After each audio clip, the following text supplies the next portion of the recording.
Mesdames et messieurs et distingués invités de la presse, bonjour. Bienvenue au siège de la quasi-paroisse Saint-Albert-le-Grand. Je tiens d'abord à me présenter, je suis Tison Junior, responsable communication de la quasi-paroisse Saint-Albert-le-Grand.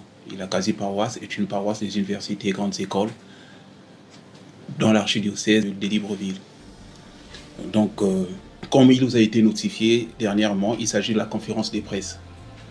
La conférence de presse du pèlerinage de Cézanne à Notre-Dame.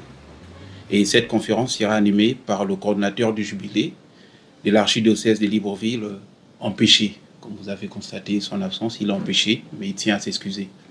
Il y a également le père Harris, responsable de la quasi-paroisse Saint-Albert-le-Grand et aumônier de la CUJ. La CUJ, comme je l'ai mentionné bien avant, c'est l'aumônerie catholique des universités et grandes écoles. Donc, il y a également Madame Josiane Béroté, qui est responsable de la commission pèlerinage et excursion. Donc, après le mot introductif, nous passerons au traditionnel exercice questions-réponses. Et je tiens déjà à vous remercier. Bonjour à tous. Alors, nous allons commencer par la présentation de la CUJ et de sa quasi-paroisse, la définition du pèlerinage et ensuite l'organisation proprement dite du pèlerinage. Créée en 2006, l'aumônerie catholique des universités et grandes écoles a été l'organisatrice d'un pèlerinage à l'intention du monde universitaire durant 10 ans. Afin de créer un point de rassemblement de ses membres pour une vie chrétienne en cohérence avec les sacrements de l'Église, l'archevêque de Libreville a érigé la quasi-paroisse dénommée Saint-Albert-le-Grand comme future paroisse universitaire. Une quasi-paroisse, bien que fonctionnant comme une paroisse, n'en a pas encore la pleine nature. La quasi-paroisse est présentement l'organisatrice du pèlerinage diocésain institué depuis 2017 par l'archevêque. Ce pèlerinage, ouvert à tous, devient le point de convergence de tous les paroissiens de l'archidiocèse. Cette 7e édition a pour thème « L'espérance ne déçoit pas ». Elle aura lieu du 5 au 6 avril 2025 sur le trajet allant de Notre-Dame du Gabon à Notre-Dame des Anges et Sassa. C'est quoi le pèlerinage? Le pèlerinage est un moment particulier où une personne entreprend de rencontrer individuellement ou collectivement Dieu. Par cet acte volontaire, le pèlerin espère bénéficier de la miséricorde divine pour sa vie. La décision d'aller à la rencontre de Dieu est toujours une étape spirituelle très importante que la quasi-paroisse, conscient de sa mission d'évangélisation, tient à organiser au mieux. Ainsi, le pèlerinage étant un temps de conversion, de renouveau, nous devons oser avec le Seigneur traverser les épreuves de la vie avec un regard d'espérance reconforté par les signes du royaume. Cela devra se traduire par notre manière de voir le monde, les autres et nous-mêmes. Nos cœurs devraient être remplis de joie, que nous avons espoir en Christ. Et face aux difficultés, la patience nous empêchera d'abandonner avant d'avoir vu la victoire, car le Christ nous a promis la victoire. L'organisation du pèlerinage. On va commencer par les frais d'inscription. Alors, les frais d'inscription s'élèvent à 15 000 avec kit et 10 000 sans kit. Les inscriptions c'est jusqu'au 26 mars, mercredi 26 mars 2025, au sein des secrétariats des paroisses. Et comme chaque année, nous espérons recevoir également les pèlerins jusqu'au 30 mars, mais ici au siège de la CUJ. Comme on l'a si bien dit, le parcours, l'itinéraire, c'est de Notre-Dame du Gabon à Notre-Dame des Anges, en passant par Sainte-Thérèse de l'Enfant Jésus. La marche s'organise par fraternité. Nous aurons cette année 15 fraternités d'environ 70 pèlerins. Le rassemblement se fait à Notre-Dame du Gabon dès 7h30, suivi d'un temps de prière et un enseignement. Et la marche va commencer à 10 heures avec un intervalle de 5 minutes par fraternité. Le pèlerinage comporte 7 principales phases. La marche pèlerine, la confession à l'arrivée, la messe du soir, la prédication, les temps de louange et d'adoration, le rite du feu et la messe de clôture. La messe de clôture sera présidée par l'archevêque Monseigneur Jean-Patrick Ibaba à 11 h à Notre-Dame-des-Anges avec la catéchèse des catéchumènes adultes du diocèse. Donc nous pouvons retenir alors que le pèlerinage à Notre-Dame organisé par la quasi-paroisse Saint-Albert-le-Grand voit la participation de plus de 1000 pèlerins, paroissiens de divers horizons, universitaires, jeunes, adultes, chrétiens d'autres obédiences et non chrétiens, qui répondent à l'appel à la conversion, à la construction d'une société d'amour et de paix. Le 5 avril 2025, les 15 fraternités partiront de Notre-Dame du Gabon pour vivre ce pèlerinage diocésain sous le thème « L'espérance ne déçoit pas ». Ce thème vient nous rappeler toute la nécessité d'espérer dans les différentes situations auxquelles nous sommes confrontés dans la vie afin de parvenir à un engagement de suivre Jésus-Christ sans recul. Merci. Le pape François a ouvert l'année jubilaire de l'espérance. Et c'est en ce sens que le pèlerinage de Notre-Dame du Gabon à Notre-Dame-des-Anges s'inscrit dans la dynamique de cette année d'espérance, mais avec comme sous-thème « L'espérance ne déçoit pas ». Comme aumônier universitaire, c'est l'occasion propice, le moment favorable, un temps fort, d'inviter les étudiants, les jeunes cadres travailleurs et même des personnes d'âge avancé à s'inscrire dans cette dynamique. Marcher avec Jésus comme pèlerin, mais marcher avec Jésus dans un élan d'espérance. Cette espérance qui doit se vivre au plus profond de nous-mêmes, cette espérance que nous avons à vivre au quotidien à travers les événements de la vie. Le Seigneur voudrait nous donner de comprendre que quelles que soient les situations par lesquelles nous passons, quelles que soient les situations que nous vivons, quelles que soient les difficultés auxquelles nous sommes confrontés, nous ne devons jamais désespérer. Et c'est en cela que l'espérance ne déçoit pas, s'inscrit en lettres d'or sur du marbre dans le cœur de tous les pèlerins qui, venant d'ici et d'ailleurs, de toutes les paroisses de l'archidiocèse de Libreville, d'autres dénominations chrétiennes aussi ou non, viennent marcher à la suite de Jésus-Christ, déjà avec tous les fardeaux qu'ils portent en eux-mêmes, sachant que le Christ qu'ils décident de suivre pendant ces 2 jours leur apportera soulagement, viendra soulager leur peine, leur souffrance, leur malheur et leur apportera de pouvoir terminer ce pèlerinage rempli d'une espérance face à des jours et un avenir meilleur.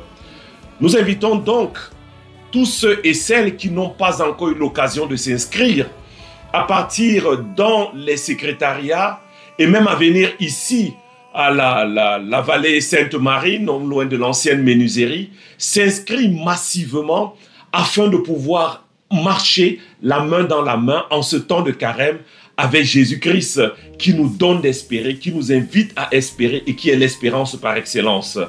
On ne peut pas faire cela si on n'est pas habité par la foi. Et la foi est cette ferme assurance aux choses que l'on espère et la démonstration de celles que l'on ne voit pas.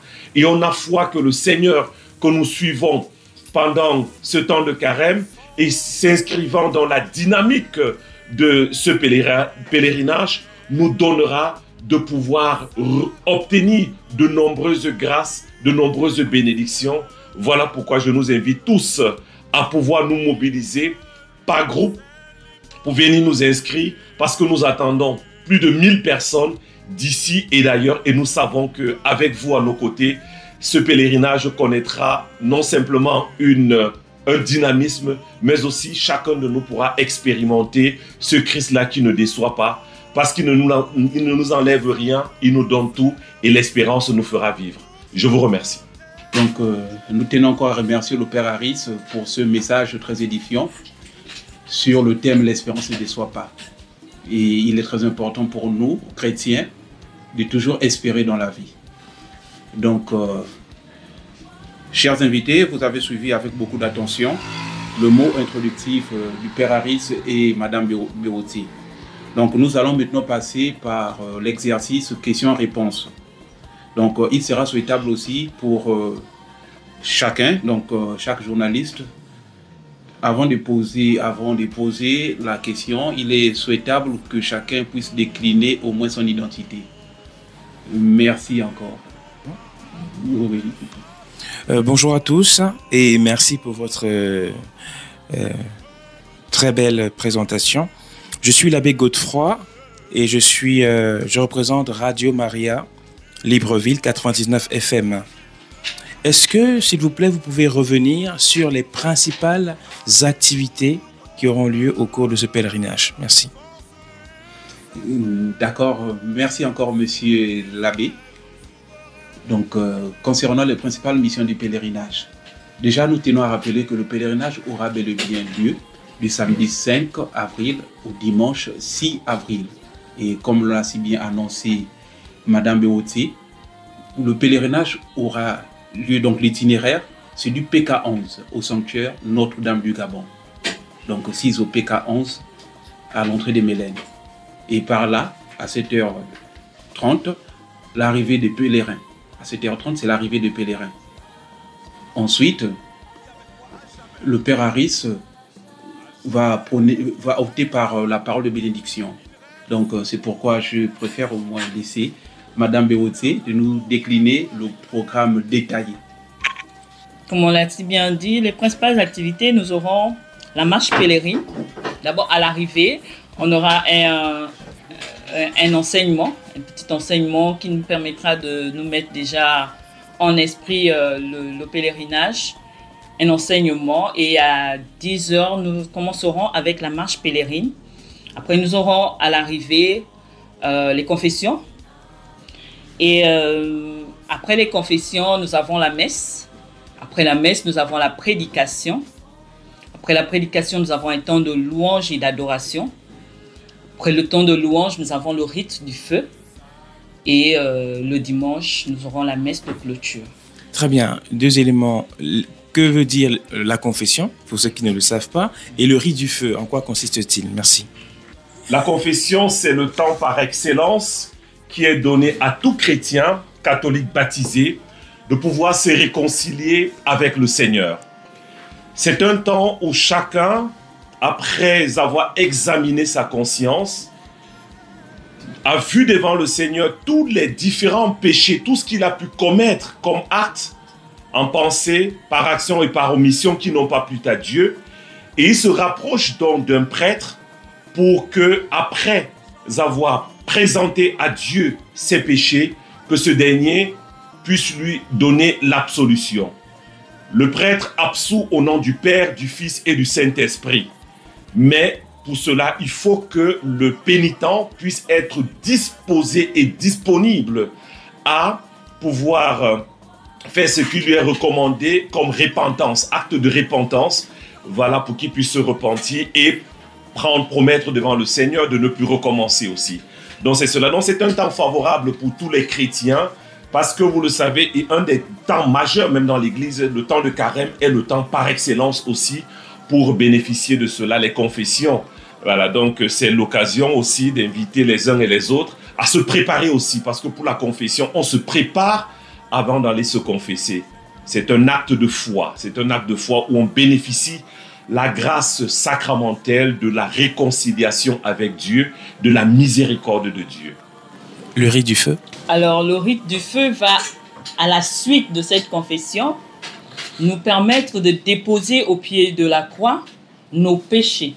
Donc, le principe du rite du feu, c'est de inscrire sur un bout de papier ce que nous voulons laisser, ce que nous voulons abandonner au Christ. Donc, on va écrire cela et le mettre au feu. Donc, brûler, demander au Seigneur de nous laver.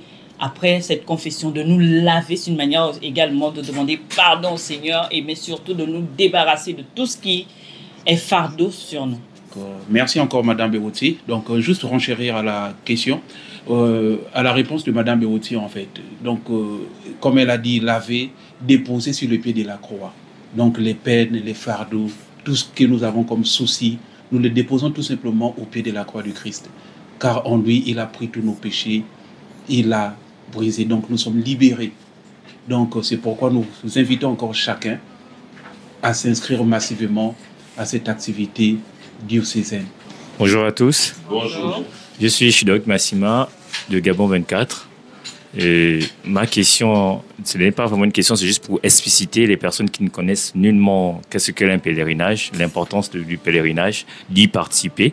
Et est-ce que ce pèlerinage vise juste les personnes qui sont déjà ancrées, notamment engagées à l'église, ou bien il y a d'autres personnes? Il faut expliciter quelle est l'ampleur de ce pèlerinage, qu'est-ce qui ressort, parce que le thème édifie, l'espérance ne déçoit pas. Beaucoup de personnes ont perdu tout espoir. Et pourquoi ne pas édifier toutes les personnes qui vont regarder, ou bien qui, par rapport à ce thème, qu'est-ce qui va être dit? Parce que c'est vrai que vous allez expliciter, en tant que chrétien, on peut comprendre, mais quelqu'un qui ne connaît nullement, qui est peut-être invité, qui vient pour la première fois pour participer à ce pèlerinage, qu'est-ce qu'il faudra dire à cette personne? Il faudrait bien expliciter pour qu'on puisse avoir un message clair. Je vous remercie. Le pèlerinage, c'est un temps d'abord d'arrêt. Il faut comprendre, le pèlerinage, c'est un temps d'arrêt.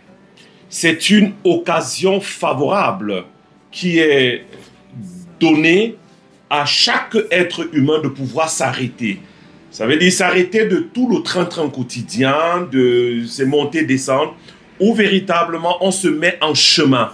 On se met en chemin dans le cadre de notre pèlerinage diocésain, c'est se mettre en chemin avec Jésus-Christ. Donc pendant les 2 jours, on chemine aux côtés de Jésus, on chemine avec Jésus pour que Jésus puisse nous soulager.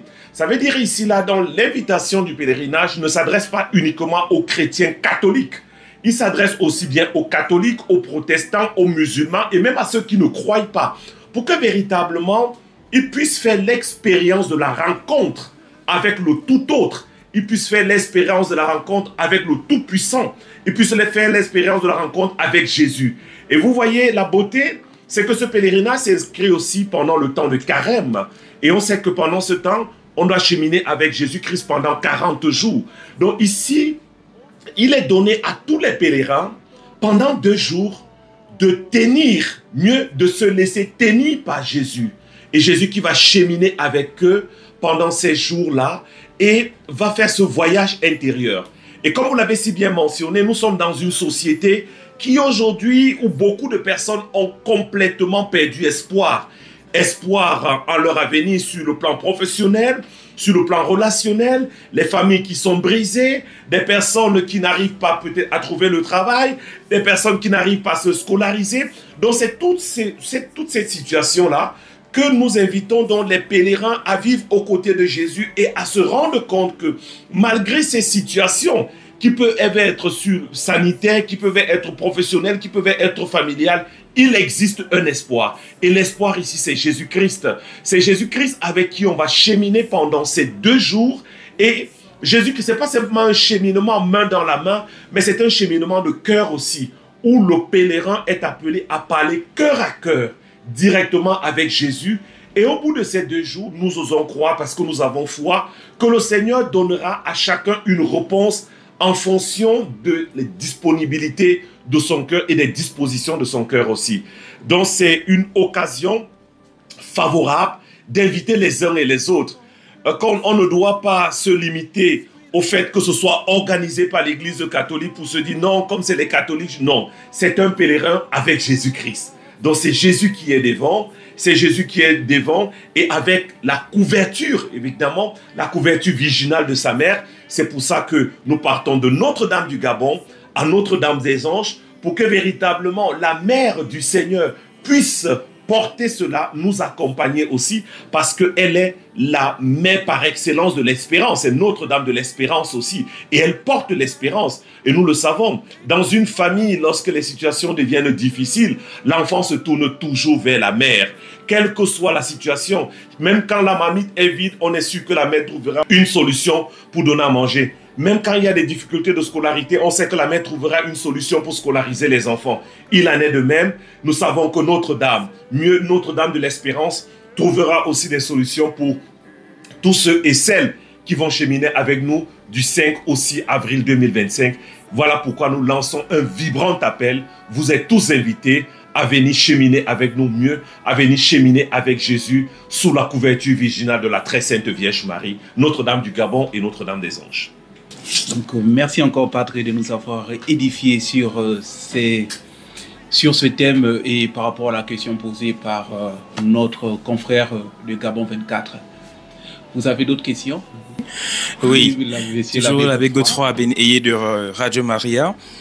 Comment se déroulera le pèlerinage? Est-ce qu'il y aura des pauses sur la route? Est-ce qu'il y aura des repas sur la route? Est-ce qu'il y a un service de santé? En fait, quelles sont les structures que vous avez mises en place pour accompagner les pèlerins durant leur marche? Merci. Alors, durant le pèlerinage, donc de Notre-Dame du Gabon à Notre-Dame des Anges, nous avons bien sûr l'accompagnement du SAMU. Et nous faisons principalement 3 pauses. Et déjà, nous marchons au rythme du plus faible, mais nous avons principalement 3 pauses. Ces pauses nous permettront également de méditer sur la parole, sur l'espérance ne déçoit pas. Nous aurons dans le parcours, premier arrêt, sinon la première pause à Saint-Luc. La deuxième pause sur le chemin de l'ancienne, déjà nous passons par l'ancienne route de Bikele. Et donc la deuxième pause, la deuxième et la troisième pause se fait sur la route même sur l'ancienne route de Bikele. Voilà. Nous, comme on l'a si bien dit, nous sommes accompagnés par le SAMU tout au long du chemin. Les plus faibles, ceux qui ne peuvent plus marcher, seront secourus par l'ambulance. Ceux qui sont fatigués seront effectivement secourus par l'ambulance, le SAMU. Donc, merci encore, l'abbé Godefroy. Et en dehors du SAMU, je voulais juste réitérer qu'il y aura aussi la sécurité. Donc, la police va également encadrer les pèlerins. Donc, il y a la police et les pèlerins seront composés en fraternité. Donc, en fraternité, il y a des responsables des fraternités, les séminaristes qui seront bel et bien là aussi, qui seront parmi les responsables des fraternités. Il y aura également des laïcs. Donc, un message de fin? Oui, je voudrais profiter de cette tribune pour remercier Gabon Première, Gabon 24, Radio Maria, 14 TV et tous les participants aussi d'avoir honoré de votre présence cette conférence de presse. C'est pour nous une occasion, vous êtes nos relais de l'information ici et ailleurs et c'est par vous aussi que beaucoup de personnes pourront prendre part à cette activité et nous vous disons infiniment merci. Nous vous donnons déjà rendez-vous le 5 et le 6 avril prochain pour une autre couverture au moins, déjà pour le départ au moins, pour qu'ensemble nous puissions lancer ce pèlerinage qui s'inscrit dans l'année de l'espérance. Et vous le savez, l'espérance ne descend pas. Et nous savons aussi que pour vous-même aussi, vous allez pouvoir expérimenter ce thème dans vos propres vies, dans vos activités professionnelles. Et nous vous disons infiniment merci d'avoir répondu présent à cette invitation.